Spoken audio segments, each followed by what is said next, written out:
एक शाम प्राची टीवी पर सीरियल देख रही होती है। तभी उसकी सास वहां आती है। अरे सीरियल में तो ऐसे मग्न है जैसे आज रात का खाना पड़ोसी आकर बनाएंगे। मुझे पता ही नहीं था आपने अपने बेटे की शादी पड़ोस में भी की हुई है। हैं? मतलब? मतलब इस घर में सारा काम बहू ही करती है, आप तो सिर्फ खर्राटे मारती हैं।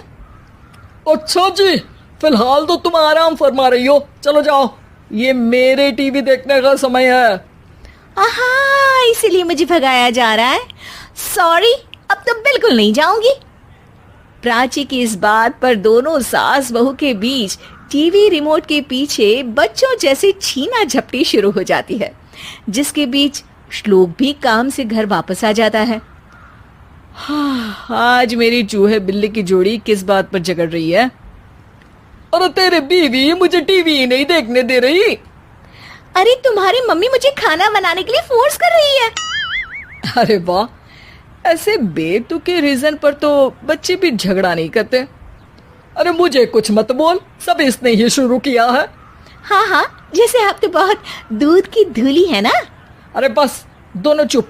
प्राची जाओ, खाने की तैयारी करो। और माँ तुम छोड़ो, तुम्हें क्या बोलूं, शांति से अपना सीरियल देखो, मुझे दोबारा लड़ने की आवाज सुनाई नहीं देनी चाहिए। ऐसा बोलकर श्लोक वहां से चला जाता है, जिसके पीछे पीछे प्राची भी कुछ न कुछ बड़बड़ाते हुए रसोई में चली जाती है। हाँ हाँ, सासू जी को तो कुछ बोलेंगे ही नहीं, बस मुझ पर ही हुक्म चलता है, खाना बनाओ, जैसे मैं इनके घर में खाना बनाने के लिए आई हूँ। इसी तरह शाम बीतती है और रात को श्लोक और प्राची की सास खाना खाकर सोने चले जाते हैं, लेकिन प्राची गुस्से में कुछ खाए बिना काम में ही लगी रहती है। इस घर में किसी को घंटा फिक्र नहीं पड़ता, मैं खाऊं या भूखी रहूं। प्राची कुछ देर के लिए रसोई से बाहर जाती है और जैसे ही वापस आती है तो वहां दूध का भरा ग्लास देखकर हैरान रह जाती है। फिक्र पूरी है, बस दिखाना नहीं है। प्राची दूध पीकर सोने चली जाती है और अगली सुबह एक बार फिर सास बहू का कार्टून नेटवर्क स्टार्ट हो जाता है। ये तुमने ही किया है। अरे अजीब जबरदस्ती है, मैं बोल रही हूँ मैंने कुछ नहीं किया। दोनों ने मिलकर पूरे घर को पागल खाना बनाया हुआ है। यहाँ कोई नॉर्मल इंसान तो रह ही नहीं सकता, इसीलिए अब पड़ोसी क्या रिश्तेदार भी घर आने से कतराते हैं।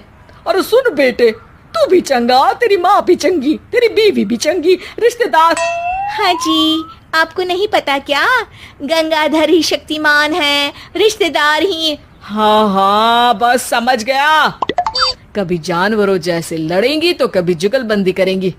भाई मैं आप दोनों के बीच में नहीं फंसना चाहता। सास बहू की इस मनमौजी जोड़ी से परेशान होकर श्लोक अपना सिर खुजलाता वहां से चला जाता है। चलो अब मैं भी कीर्तन में जा रही हूँ। इस पर जैसे ही सास कमरे में अपना पर्स लेने जाती है तो वहां नाश्ते की प्लेट रखी देख मुस्कुराने लगती है और नाश्ता करके घर से बाहर निकलते हुए कुछ पैसे टेबल पर रख जाती है, जिसके कुछ देर बाद सिलेंडर वाला घर आता है। ओ मुरी मैया, मैं सिलेंडर के बारे में तो बिल्कुल भूल ही गई थी। घर खर्च के सारे पैसे भी मम्मी के पास है और श्लोक से बोला तो उल्टा 4 बात सुनाएंगे। प्राची ये सोच ही रही होती है कि अचानक उसका चेहरा चमक उठता है और वो घर में आकर इधर उधर देखने लगती है। तभी उसकी नजर टेबल पर रखे पैसों पर पड़ती है, जिन्हें वो सिलेंडर वाले को दे देती है। ये सब श्लोक देख लेता है। अच्छा बेटे, इतना बड़ा घोटाला, सबके सामने मैं तेरी दुश्मन और पीठ पीछे तेरी मेरी यारी। इस पर श्लोक एक प्लान बनाता है और शाम को सब एक साथ बैठे होने पर बोलने लगता है। माँ, तुम दोनों की बहुत लड़ाई होती है, इसलिए मैं सोच रहा हूँ कि प्राची को उसके घर छोड़ाऊं, इससे वो भी खुश रहेगी और तुम भी। अचानक श्लोक की ये बात सुनकर सास बहू शौक से उसकी तरफ देखती हैं। अरे ऐसे कैसे घर छोड़ाओगे, मुझे कहीं नहीं जाना। अरे तुमने बोला नहीं पर मैंने सुन लिया, तुम्हें मम्मी के साथ रहना अच्छा नहीं लगता, मुझे पता है। अरे वो अरे, जब बहू खुद कुछ काम बोले तो वो तुझे सुनता नहीं, और अब जो इसने बोला ही नहीं वो तू समझ गया। जब उसे नहीं जाना तो फिर जबरदस्ती क्यों कर रहा है? अच्छा, फिर आपको मौसी के घर छोड़ाता हूँ, बस अब आप दोनों एक घर में एक छत के नीचे नहीं रह सकती। मैं इस टॉम एंड जेरी की जोड़ी को और नहीं झेल सकता। है? ऐसे कैसे नहीं रह सकते? तुम्हें इतनी दिक्कत है तो तुम्हारा बोरिया बिस्तर पैक कर देती हूँ, लेकिन मम्मी जी कहीं नहीं जाएंगी। बिल्कुल यही सुनना था मुझे। अगर दोनों में इतना ही प्यार है फिर हर वक्त ये लड़ाई का नाटक क्यों करती हो? देखा मैंने कैसे माँ किचन में दूध रखती है और तुम उनके लिए कमरे में नाश्ता रखती हो, और कैसे वो पहले ही तुम्हारी दिक्कत समझकर घर में पैसे रखकर बाहर जाती है। अरे भाई, इतना ड्रामा तो डेली सोप में भी नहीं होता जितना तुम दोनों ने इस घर में फैलाया हुआ है। तू हमें टॉम एंड जेरी बोलता है ना, तो याद कर वो दोनों भी एक दूसरे को बाहर वालों की बुरी नजर से बचाने के लिए हमेशा सबके सामने लड़ते थे, लेकिन अकेले में दिक्कत के समय मदद भी तो करते थे। बस हमारा रिश्ता भी कुछ ऐसा ही है। और वैसे भी अगर सास बहू में तू मैं नहीं होती तो दुनिया वालों को कहानियां कैसे मिलेंगी?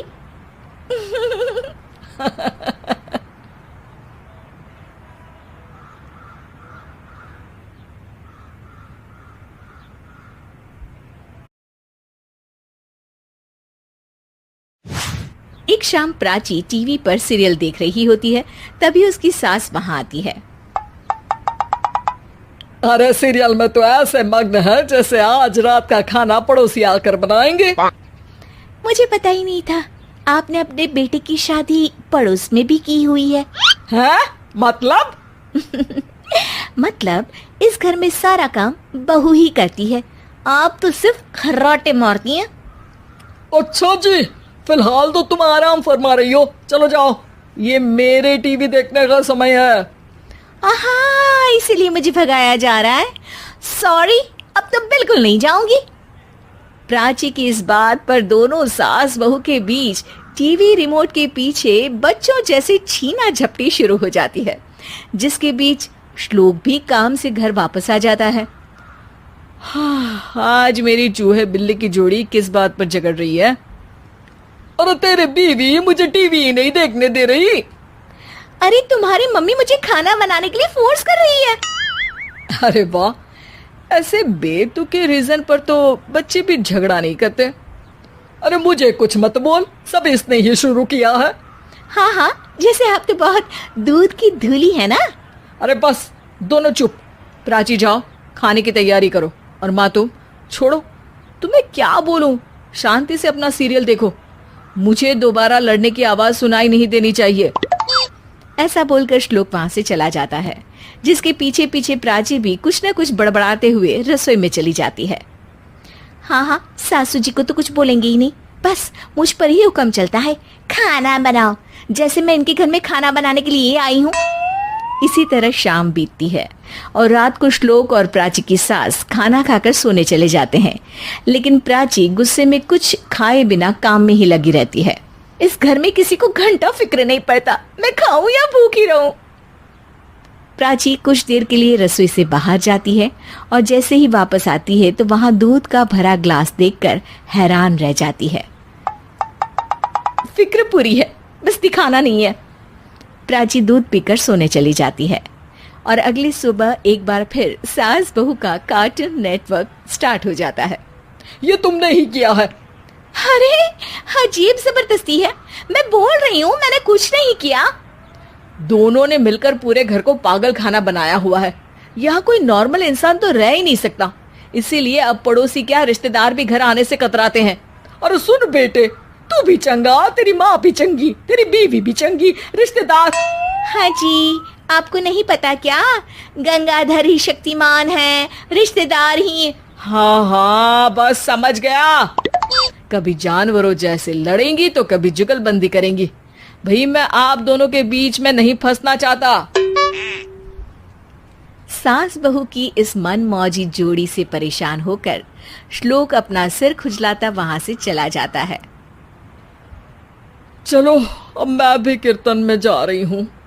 इस पर जैसे ही सास कमरे में अपना पर्स लेने जाती है तो वहां नाश्ते की प्लेट रखी देख मुस्कुराने लगती है और नाश्ता करके घर से बाहर निकलते हुए कुछ पैसे टेबल पर रख जाती है, जिसके कुछ देर बाद सिलेंडर वाला घर आता है। ओ मोरी मैया, मैं सिलेंडर के बारे में तो बिल्कुल भूल ही गई थी। घर खर्च के सारे पैसे भी मम्मी के पास है और श्लोक से बोला तो उल्टा 4 बात सुनाएंगे। प्राची ये सोच ही रही होती है कि अचानक उसका चेहरा चमक उठता है और वो घर में आकर इधर उधर देखने लगती है। तभी उसकी नजर टेबल पर रखे पैसों पर पड़ती है जिन्हें वो सिलेंडर वाले को दे देती है। ये सब श्लोक देख लेता है। अच्छा बेटे, इतना बड़ा घोटाला, सबके सामने मैं तेरी दुश्मन और पीठ पीछे तेरी मेरी यारी। इस पर श्लोक एक प्लान बनाता है और शाम को सब एक साथ बैठे होने पर बोलने लगता है। माँ, तुम दोनों की बहुत लड़ाई होती है, इसलिए मैं सोच रहा हूँ कि प्राची को उसके घर छोड़ाऊं। इससे वो भी खुश रहेगी और तुम भी। अचानक श्लोक की ये बात सुनकर सास बहू शौक से उसकी तरफ देखती हैं। अरे ऐसे कैसे घर छोड़ाओगे? मुझे कहीं नहीं जाना।